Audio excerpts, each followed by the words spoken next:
온 세상의 주관자 되신 하나님 아버지, 오늘도 주님 앞에 나와 기도로 하루를 시작하게 하심을 감사합니다. 나의 생각과 고집, 의를 내려놓고 이 새벽에 온전히 주님만 바라보고 나아갈 수 있도록 붙들어 주시옵소서. 겸손하게 주님을 생각하며 기도하며 나아갈 때 간구하는 기도의 소원이 응답될 줄을 믿습니다. 주의 말씀을 붙들고 오늘도 만나는 사람마다 그리스도의 향기를 전하며 순종하며 하루를 지낼 수 있는 힘과 용기를 주시옵소서. 오늘 이 새벽에 하나님 앞에 나와 감사의 예물 드리고 기쁨의 예물 드린 손길이 있습니다. 또 예물 드린 손길 가운데 주님 축복하여 주시고 또 기도하는 모든 기도의 소원들이 이루어지는 귀한 시간 될 수 있도록 인도하여 주시옵소서. 오늘 하루도 십자가를 생각하는 하루가 되기를 간절히 원하며 예수님의 이름으로 간절히 기도합니다. 아멘.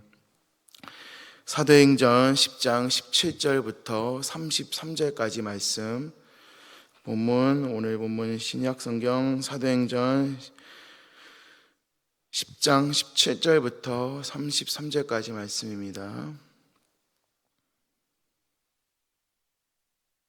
교독하겠습니다.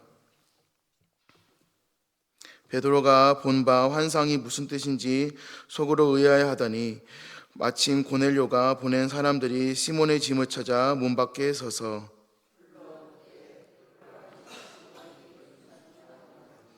베드로가 그 환상에 대하여 생각할 때 성령께서 그에게 말씀하시되 두 사람이 너를 찾으니 보내야 하느냐. 베드로가 내려가 그 사람들을 보고 이르되 내가 곧 너희가 찾는 사람인데 너희가 무슨 일로 왔느냐.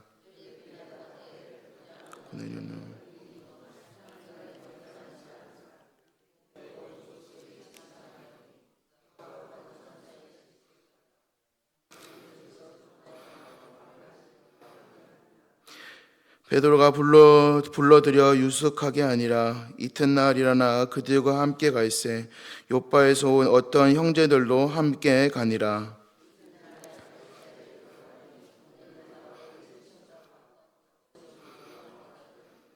마침 베드로가 들어올 때 고넬료가 맞아 발 앞에 엎드려 절하니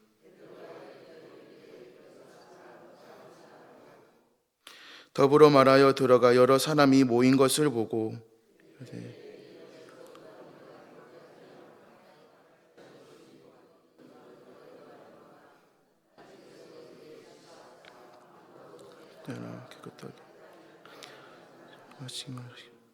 부름을 사양하지 아니하고 왔노라 묻노니 무슨 일로 나를 불렀느냐. 이때 내가 나의 전에 집에서 제 곳이 기도하는데 갑자기 말하되 고넬료야, 하나님이 내 기도를 들으시고 내 구제를 기억하셨으니 그가 바다나 모두장이 시몬의 집에 유숙하여. 다 같이 보겠습니다. 내가 곧 당신의 사람을 보내야 하는데 오셨으니 잘하였나이다. 이제는 우리는 주께서 당신에게 명하신 모든 것을 듣고자 하여 다 하나님 앞에 있나이다. 아멘. 오늘 본문은 기도 가운데 환상을 보았던 베드로와 고넬료가 이 가이사랴에서 만나는 장면을 기록합니다. 하나님의 말씀이 우선순위에 놓고 그 말씀을 오늘 사모하였기에 하나님이 오늘 무한한 은혜가 넘쳤다는 장면을 오늘 말씀을 통해서 볼 수가 있습니다. 기도하던 중에 환상을 보게 된 이 고넬료와 베드로가 오늘 말씀 가운데 드디어 만나게 됩니다. 이러한 사건은 하나님의 계획과 이 예정 속에서 이루어집니다. 하나님께서는 이방인도 사랑하시고 또 우리가 유대인도 사랑하시고 여러 가지 모든 사람을 사랑하시기 때문에 모든 사람을 구원하시기 원하셨고 베드로와 고넬료를 통하여서 오늘 말씀 가운데 하나님의 뜻을 확실하게 보여주셨습니다. 오늘 본문 말씀에 의하면 베드로는 여전히 오늘 환상의 의미를 오늘 깨닫지 못하고 어리둥절해 있는 또 의아해 있는 상황에 있었습니다. 그러나 바로 그때 고넬료가 보낸 사람들이 도착을 하고 베드로는 그 고넬료의 환상의 의미를 그제서야 깨닫게 됩니다. 베드로가 이방인인 고넬료의 초청을 받아서 그의 집에 오늘 방문하는 것은 그 당시 유대인의 율법에 어긋나는 일입니다. 하지만 하나님께서 이방인인 고넬료를 오늘 받아주시고 정결하게 하셨기 때문에 베드로는 하나님의 명령에 순종해야만 했습니다. 그래서 베드로는 고넬료의 집에 향하여 오늘 말씀해 보시면 출발합니다. 23절 말씀에 베드로가 불러들여서 유숙하게 하였다. 이튿날 일어나 그들과 함께 갈새 요바에서 온 형제들도 함께 가니라라고 말씀합니다. 베드로는 하나님께서 보여주신 환상과 오늘 말씀들을 통하여서 하나님은 모든 사람들을 공평하게 사랑하시며 이방인이나 유대인이나 또한 구별 없이 하나님의 백성으로 인정해 주셨음을 깨달았습니다. 그리고 하나님의 명령에 순종하여서 오늘 고넬료의 집에 그의 집을 향해서 출발하고 있음을 봅니다. 이어서 베드로는 가이사랴에서 오늘 고넬료를 만납니다. 다시 한번 말하지만은 경건한 유대인이 베드로가 이 이방인을 만나고 또 그의 집에서 오늘 식사를 한다는 것은 당시 유대인의 법에 어긋나는 행동입니다. 그래서 그 사실을 베드로가 몰랐을 리는 없었을 것입니다. 그럼에도 불구하고 오늘 베드로는 고넬료의 집에 가서 식사를 하고 교제를 합니다. 28절 말씀에 유대인으로서 이방인과 교제하며 가까이 하는 것이 위법인 줄을 너희도 알거니와 라고 말을 합니다. 이것 하나님께서 내게 지시해서 아무도 속되다 하거나 깨끗하지 않다 하지 말라 하시기로 라고 고백합니다. 그럼에도 불구하고 베드로는 하나님의 명령을 따라 고넬료의 집에 방문을 하였고 그와 함께 식사를 합니다. 하나님의 명령에 우리가 오늘 순종하며 나아갔던 베드로, 또 그와 함께 교제했던 고넬료의 사건을 보면서 온 인류를 향한 하나님의 구원의 뜻이 우리가 함께 여기에 하나님의 사랑과 순종이 여기 있음을 살펴보게 됩니다.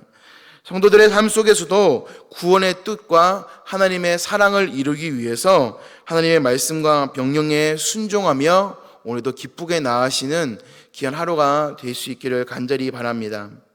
사도 바울은 이방인이든 유대인이든 모두가 예수님 안에서 하나님을 우리 이전에 다른 성경 말씀에서도 갈라디아서 3장 말씀에서도 강조한 적이 있었습니다. 예수 그리스도 안에서 하나가 된 이방인과 유대인들에 대한 오늘 본문 말씀을 통해서 우리는 어떤 것을 알 수가 있을까요? 첫 번째는 이 전통, 유대인의 전통보다는 하나님의 말씀이 우선이라는 뜻입니다. 베드로가 고백한 유대인의 율법 전통에 따르면 다시 말씀드리지만은 바로 유대인과 이방인이 만나서 식사하는 것은 유법이라는 전통이 있었습니다. 하지만 베드로는 율법이 금지하는 이방인의 고넬료의 집에 들어가고 식사하고 음식을 먹는 것에 주저하지 않았습니다. 왜냐하면 하나님께서 이방인을 받으시겠다고 말씀을 하셨고 이방인에게 복음을 전하라고 명령하셨기 때문입니다. 하나님의 뜻은 인간의 어떤 전통보다도 우선시 되어야 합니다. 교회 안에서나 우리가 어떤 믿음을 생활을 할 때나 우리가 어떤 성경을 볼 때나 예배를 드릴 때 우리가 나의 어떤 생각 때문에 어떤 하나님을 바라는 것이 어떤 그것보다 먼저 되어서는 안 됩니다. 따라서 하나님의 뜻을 위하여 우리의 편견과 전통을 깨뜨릴 용기가 필요합니다. 복음을 위해 하나님의 뜻을 위해 내 고집과 편견을 꺾고 나아가는 우리 모두가 될 수 있기를 바랍니다. 두 번째는 하나님의 말씀을 듣는 것이 축복입니다. 고넬료는 베드로를 초청하고 자신의 친척들과 또 가까운 친구들을 모아서 기다렸습니다. 그리고 베드로의 발 앞에 엎드려 오늘 절하며 함께 교제했습니다. 이러한 모습은 하나님의 말씀을 얼마나 사모하고 있는가를 여실히 보여준다고 할 수 있습니다. 하나님의 말씀이 주는 축복이 얼마나 큰지 알았던 고넬료는 하나님의 말씀 앞에서 완전히 엎드리며 순종했습니다. 누구든지 겸손하게 하나님의 말씀을 듣고 또 사모하고 또 간구할 때 하나님께서 그에게 복을 주시고 은혜를 베풀어 주십니다. 우리가 이 새벽에 기도하며 나아가는 이유가 무엇이겠습니까? 완전히 순종하고 엎드리며 하나님의 말씀을 듣기 위함 아니겠습니까? 말씀을 우리의 입맛대로 고르면 안 됩니다. 모든 말씀이 다 내게 힘이 되고 삶의 기준이 되는 것을 우리가 알기를 바랍니다. 말씀을 맺습니다. 베드로는 이방인의 고넬료의 초청이 하나님의 뜻임을 알았고 겸손히 순종하며 또 고넬료에게 갔습니다. 율법의 전통에서는 금지하였지만은 복음 안에서는 하나님은 유대인과 이방인이 하나가 되게 하셨습니다. 그러므로 우리는 나의 편견과 고집 또 그런 모든 것들을 꺾을 필요가 있습니다. 고넬료처럼 말씀 앞에 완전히 엎드려서 어떤 말씀이든지 믿음으로 받아들이며 강단에서 선포되는 모든 말씀이 하나님의 말씀임을 알고 겸손하게 받아들이는 귀한 성도들의 모습이 될 수 있기를 간절히 소원합니다. 그럼 오늘을 살아가시면서 하나님 앞에서 온전히 순종하며 겸손하며 주의 말씀에 그 힘이 있음을 알며 선포하며 나아가는 귀한 성도들의 모습이 될 수 있기를 간절히 바랍니다. 어떠한 말씀이든지 감사한 마음으로 마음에 새기며 그 말씀을 실천하며 살아갈 때 하나님께서 준비해 두신 놀라운 은혜를 오늘 하루도 누리실 수 있기를 간절히 또 누리시게 될 수 있기를 간절히 바랍니다. 그리고 누리시게 될 줄 믿습니다. 그래서 오늘도 기도하실 때 그런 복을 나에게도 또 내 주변에도 그렇게 누리게 되게 해달라고 기도하는 하루가 되시기를 간절히 소원합니다.